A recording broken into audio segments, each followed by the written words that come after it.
didn't forget about you. Titans, maybe you could say I saved the best for last. I don't know. That's up to interpretation. But what I will say is there's a lot to be excited about for the future with the Tennessee Titans, a new quarterback in house, a lot of things going on there. Talk to me a little bit about what's going on at Titans camp that we need to know about.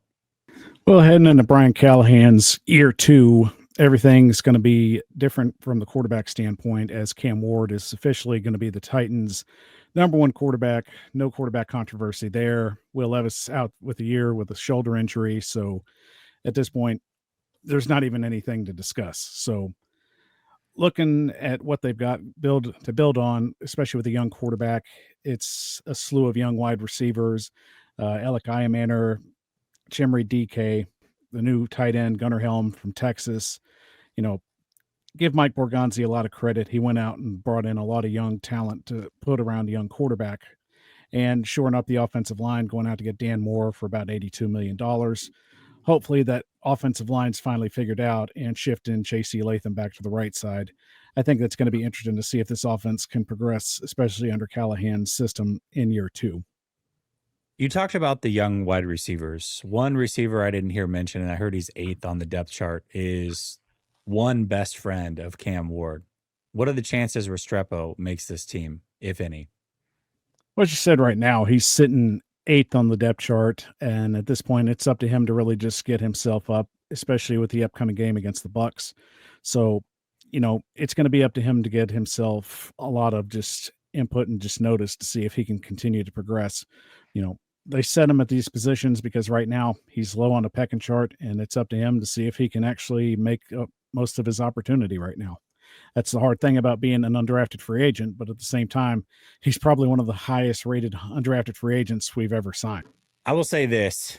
There is nothing other than a Super Bowl contender that will get a fan base reinvigorated more than a first-round quarterback taking over. The excitement, the disagreement.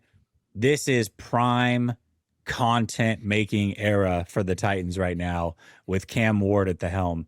When Cam Ward was drafted and going through now, seeing some of the highlights that are coming out of training camp, it's crazy. I remember when Trey Lance was drafted to the 49ers and we were charting every throw that he made, and I'm sure that's happening right now within the Titans fan base, Titans media, what have you, yourself even. What are the thoughts on Cam Ward? Is it mostly excitement, everybody's on board, or do we have a split within the fan base? I'm curious. I can assure you it's definitely 100% just excitement throughout the city of Nashville. This is a guy that's going to really just get a lot of just love from everybody out on the streets. And at this point right now, you've got Steve McNair vibes even pushing themselves around, and it's kind of funny that we're getting to that point. But I'm not willing to take it that far just yet. But the things that I do really feel good about Cam Ward coming into this offense, he's a college player that's played in multiple offenses. He's played over 40 games. And you look at the quarterbacks that have had success with that. You've had your Joe Burrows.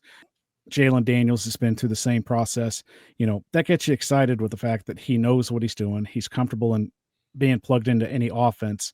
And, he's been grinding since minicamp let out in May. So he's had his wide receivers up in multiple areas, even in Miami, working out, getting to know the playbook.